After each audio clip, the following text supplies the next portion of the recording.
성과급으로 혁신을 유도할 수 있을까? 예고된 대가. 에드워드 대시, 사회심리학자, 미국 로체스터 대학교 교수. 자발적 동기가 미치는 학습과 창조성에 관해 큰 업적을 남겼다. 저서로 마음작동법 등이 있다.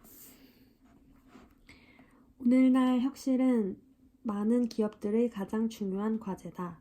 개인의 창조성과 혁신의 관계는 그리 단순하지 않다.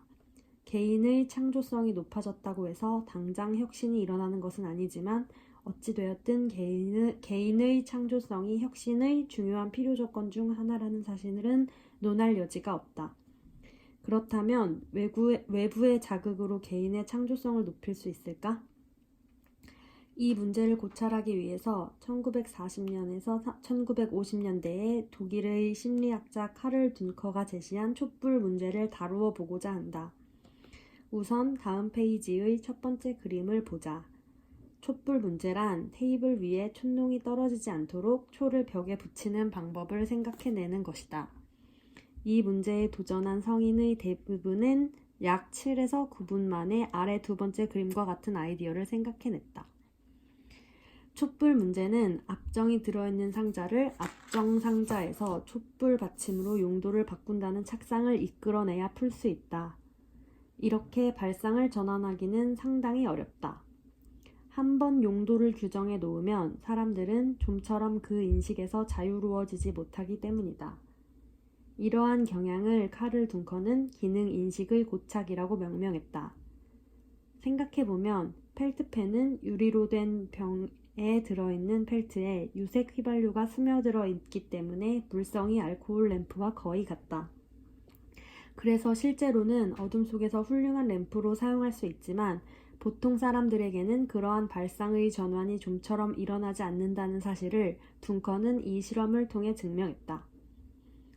둔커의 실험 이후 17년이 지나 프린스턴 대학교의 샘 글럭스버그 교수는 이 촛불 문제를 인간의 약간 다른 측면을 밝혀내기 위한 실험에 이용하여 흥미로운 결과를 얻었다. 그가 피험자들에게 이 문제를 내면서 답을 빨리 찾아낸 사람에게 그에 상응하는 대가를 지급하겠다고 약속했더니 아이디어를 얻기까지 걸리는 시간이 눈에 띄게 늘어났다. 1962년에 실시된 시험에서는 평균 3에서 4분 정도 시간이 더 걸렸다. 다시 말해 대가를 지급하기로 약속한 결과 창조적으로 문제를 해결하는 능력이 향상되기는커녕 오히려 저하되었다. 교육심리학에서는 이 외에도 다양한 실험으로 대가, 특히 예고된 대가가 인간의 창조적인 문제 해결 능력을 현저히 훼손한다는 사실을 밝혀냈다. 그 가운데 유명한 실험을 하나 예로 들자면 에드워드 대시 교수와 리처드 퀘스트너 교수, 리처드 라이언 교수의 연구를 꼽을 수 있다. 그들은 대가가 학습에 미치는 영향에 대한 128건의 연구의 메타 분석 단일 주제를 조사한 많은 결과물의 결과를 객관적으로 종합해 고찰하는 연구 기법을 실시했다. 이 실험의 결과로 그들은 과정의 어느 단계에서든 대가를 예고하면 이미 재미를 느껴 몰입해 있는 활동에 대한 자발적 동기가 저하된다는 결론을 얻었다. 에드워드 대시 교수의 연구에서는 대가를 약속하면 피험자의 성과가 저하되고 예측 가능한 정신 측면에서의 손실을 최소한도로 억제하거나 또는 성과급이 기대되는 행동만을 하도록 만든다는 사실이 드러났다. 즉, 대가를 받으면 높은 성과물을 내려고 최대한 노력하는 것이 아니라 가장 적은 노력으로 가장 많은 대가를 얻기 위해 무엇이든 하게 된다는 것이다. 더불어 스스로 과제를 선택할 기회가 주어진다면 자신의 능력과 지식을 향상시킬 수 있는 도전적인 과제가 아니라 가장 많은 대가를 받을 수 있는 과제를 선택하게 된다. 이들 실험 결과는 통상 비즈니스 세계에서 상식적으로 이루어지는 성과급 정책이 큰 의미가 없을 뿐만 아니라 오히려 조직의 창조성을 저해한다는 사실을 시사한다. 성과를 유도하기 위해 제공되는 당근이 조직의 창조성을 높이는 데 의미가 없을 뿐더러 되레 해악을 끼친다는 것이다. 대가와 학습의 관계를 둘러싼 논의도 아직 결론이 나지 않았다. 가령 로버트 아이젠버거 교수와 제이 커머린처럼 대가가 자발적 동기를 저하시킨다는 경고는 대부분 틀렸다고 주장하는 사람도 있지만 적어도 예고된 대가가 자발적 동기를 저하시킨다고 분석한 대시의 논고에 관해서는 1970년대부터 지속적인 논의를 거쳐 거의 결말이 나 있다고 생각해도 좋다.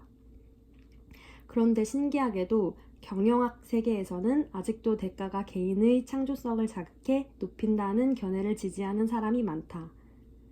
하버드 비즈니스 스쿨이나 런던 비즈니스 스쿨에서 교편을 잡았던 게리 해멀 교수는 혁신에 관한 논문과 저서에서 자주 엄청나게 큰 보상이 가져다주는 효과에 대해 다음과 같이 언급했다. 창업가는 눈앞에 돈을 위해 일하지 않는다. 창업가의 목표는 기업 주식의 증대다. 혁신적인 비즈니스 개념과 창업가의 에너지야말로 혁명의 시대의 의지가 되는 자본이다. 아이디어 자본가가 주주와 동등한 보수를 기대하는 것도 당연하다. 그들은 확실히 단기간에 큰 성공을 노리지만 동시에 자신의 공헌도에 합당한 대가를 요구하는 것이다. 비즈니스에서 과거의 연장선상에서는 생각할 수 없는 참신한 혁명을 성공시킨 직원에게는 후하게 보상해 주어야 한다. 참신한 혁신을 실행하면 회사가 반드시 충분히 보상한다는 것을 직원들에게 명확히 인지시킬 필요가 있다. 게리 해멀의 꿀벌과 게릴라. 성과급 정책에 관한 이야기를 할 때 게리 해멀 교수가 본보기로 종종 언급한 사례가 에너지 회사 엔론 2001년 분식회계가 드러나면서 파산함이었다. 해멀은 꿀벌과 게릴라에서 이렇게 서술했다. 연륜을 쌓은 혁명가를 배출하기 위해서 기업은 성과에 대한 대가를 직무, 직위, 상하 관계에 상관없이 결정해야 한다. 실제로 엔론에서는 그렇게 하고 있다.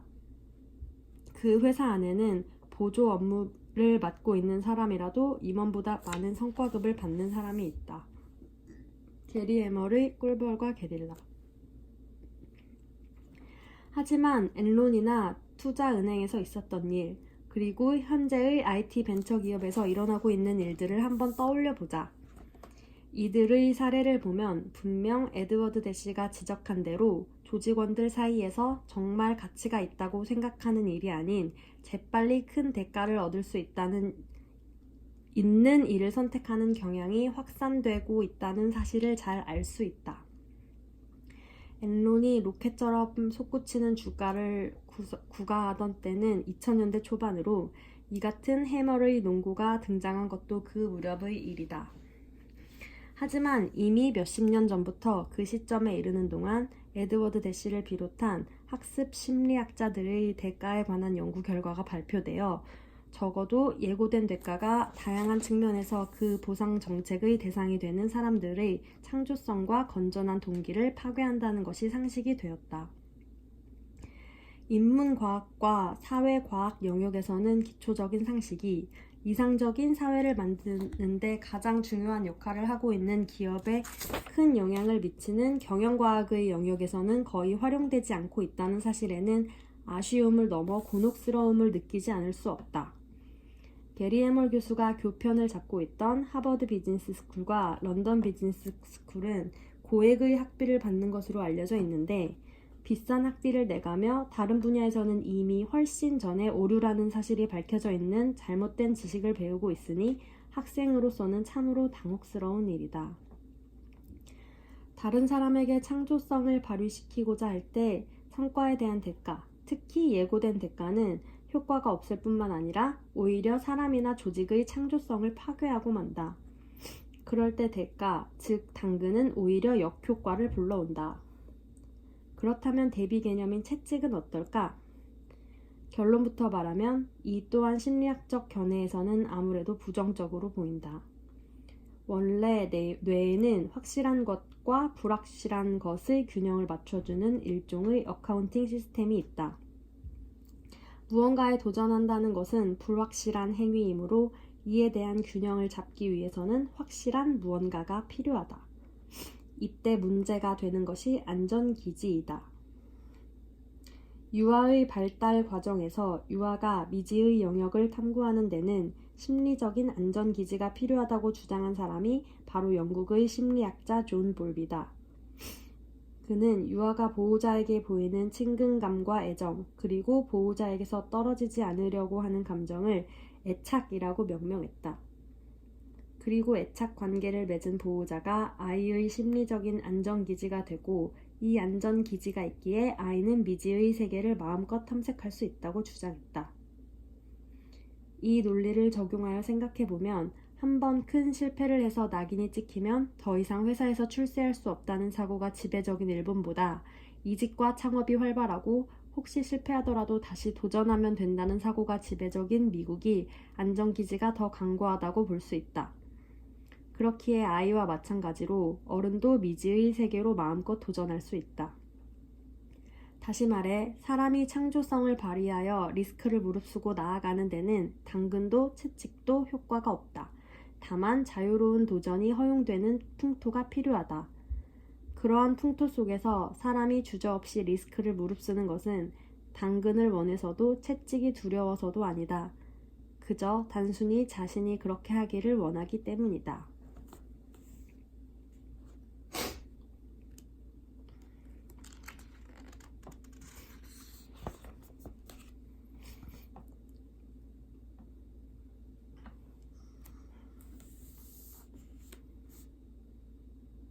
네 번째, 사람은 논리만으로 움직이지 않는다. 수사학 아리스토텔레스 고대 그리스의 철학자, 플라톤의 제자로 소크라테스, 플라톤과 함께 대표적인 고대 철학자로 꼽힌다. 다방면에 걸친 자연 연구로 만학의 시조라고도 불린다.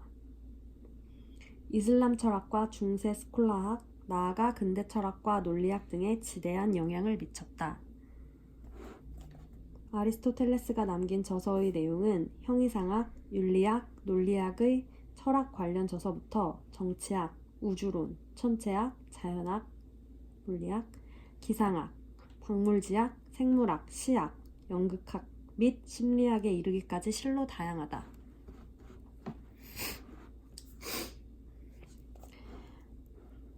다른 사람의 행동을 진정한 의미에서 바꾸고 싶다면 설득보다는 이해보다는 공감이 필요하다.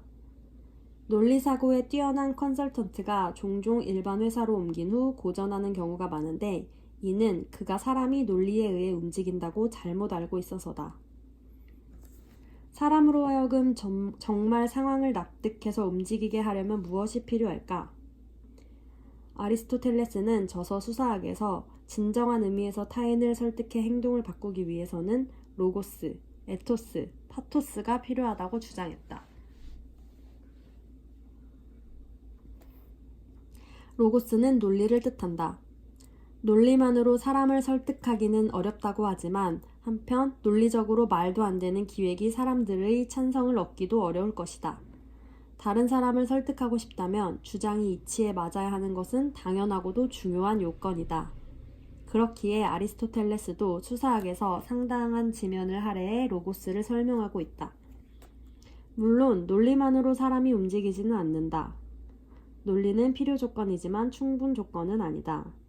이는 토론을 떠올려 보면 이해하기 쉽다. 토론에서는 상대를 꺾어 이기면 그만이지만 실제로 사회에서 이 같은 행동을 하면 꺾인 상대는 겉으로만 따르는 척할 뿐 속으로는 반발심을 품고 전력을 다해 실력을 발휘하지 않는다. 결코 논리만으로는 사람을 움직일 수 없다. 그래서 아리스토텔레스가 두 번째로 꼽은 것이 에토스다. 에토스는 에식스, 즉 윤리를 뜻한다.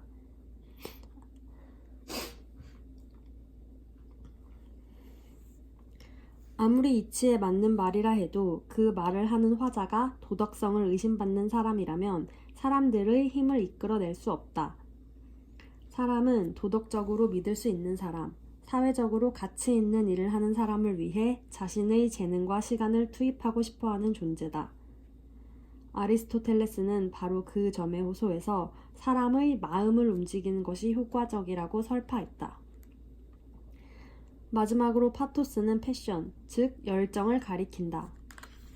본인이 신념을 갖고 열정을 드러내며 말해야 비로소 타인이 공감할 수 있다는 것이다. 만일 일본 에도 시대의 격변기에 근대화를 이끈 사카모토 료마가 아무 감정도 없이 심드렁한 표정으로 유신의 중요성을 호소했다면 개혁운동이 일어날 수 있었을까? 또 미국의 흑인해방 운동을 이끈 마틴 루서 킹 목사가 의욕이라곤 눈꽃만큼도 찾아볼 수 없는 얼굴로 마지못해 차별철폐의 꿈을 호소했다면 어땠을까? 그의 의지는 절대로 사람들의 마음에 가 닿지 않았을 것이다. 그들은 모두 파토스, 즉 열정을 가슴에 안고 미래를 이야기했기에 세상을 바꿀 수 있었다. 이상이 아리스토텔레스가 강조한 로고스, 에토스, 파토스다. 그런데 이러한 사고관, 즉 말로 사람을 움직인다는 사고방식에 강력하게 반대한 사람이 바로 아리스토텔레스의 스승뻘인 소크라테스다. 아리스토텔레스가 주장한 수사학이라는 기법에 빠지는 것이 얼마나 위험한지 나 또한 잘 알기에 여기 소개하고자 한다. 역사상 최초로 리더십에서 말의 중요성에 주목한 사람이 아리스토텔레스의 스승인 플라톤이다. 플라톤은 저서 파이드로스에서 말이 리더십에 미치는 영향에 관해 철저하게 고찰했다. 책 제목인 파이드로스는 소크라테스의 제자 이름이다.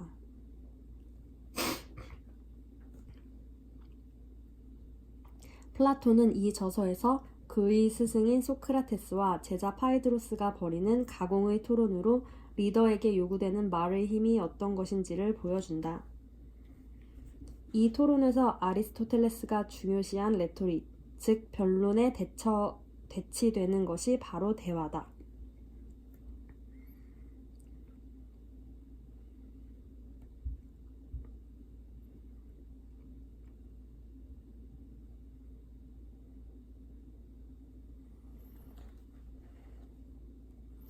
매우 흥미롭게도 파이드로스에서는 리더에게 레토릭이 필요하다는 파이드로스의 주장을 소크라테스가 비판하면서 진실에 이르는 길은 대화밖에 없다고 설득하는 구성으로 이루어져 있다.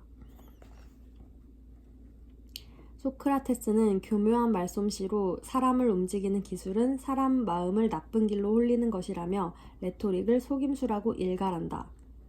이것이 바로 아리스토텔레스가 말하는 수사학에 대한 강렬한 역공이었다. 확실히 히틀러의 마술적인 연설의 위력을 알고 있는 현대의 우리에게 이러한 소크라테스의 지적은 상당히 설득력 있다. 그래서 소크라테스는 리더야말로 레토릭에 의지해서는 안 된다. 진실에 이르는 길은 거기에 없다고 논파한 것이다. 반면 파이드로스는 교묘한 말로 열변을 토하는 철학자나 정치가가 멋있다고 동경하면서 역시 레토릭이 중요하다며 반론하는 식으로 논의가 계속 이어진다. 이 논의는 결국 파이드로스가 밀리는 형국으로 끝나는데 우리에게 중요한 것은 플라톤 역시 레토릭에 사람을 매료시켜 움직이는 힘이 있다는 것을 순순히 인정했다는 점이다. 조직의 리더라면 당연히 자신을 추종하는 이들의 마음을 사로잡아 이끌어가는 능력이 필요하다. 그렇다면 레토릭의 위험성을 알면서도 이것을 이용할 것인가? 옳고 그름의 문제는 차치하고 레토릭에 도사리고 있는 위험성에 관해서는 알아두는 편이 좋다. 아리스토텔레스는 다양한 의미에서 스승 플라톤에게 도전장을 내민 사람이다. 스승이 위험하다고 경고한 레토릭에 관해 스승 이상으로 능숙하게 다루며 3권에 걸쳐 방법론을 써 내려간 것은 마치 영화 스타워즈에서 처절한 전투를 벌이는 스승 오비완과 제자 아나킨의 관계를 보는 것 같아 씁쓸하기도 하다. 학교에서 연설이나 발표에 유용한 스피치 기법을 거의 가르치지 않는 일본 같은 사회에서는 아리스토텔레스의 수사학을 익힐 기회 또한 없다. 그러나 스피치가 중요한 사회적 역할을 담당하고 있는 미국과 유럽 사회의 지식 계층에서는 스피치 기법이 당연히 지녀야 할 교양으로 인식된다. 맹목적으로 그들의 문화를 예찬할 생각은 없다. 그러나 리더의 입장에 서 있는 사람이라면 다른 사람들의 마음을 움직이기 위해 로고스, 에토스, 파토스가 필요하다는 아리스토텔레스의 주장과 그 과도한 사용이 초래할 수 있는 위험성을 알아두어 손해볼 일은 없을 것이다.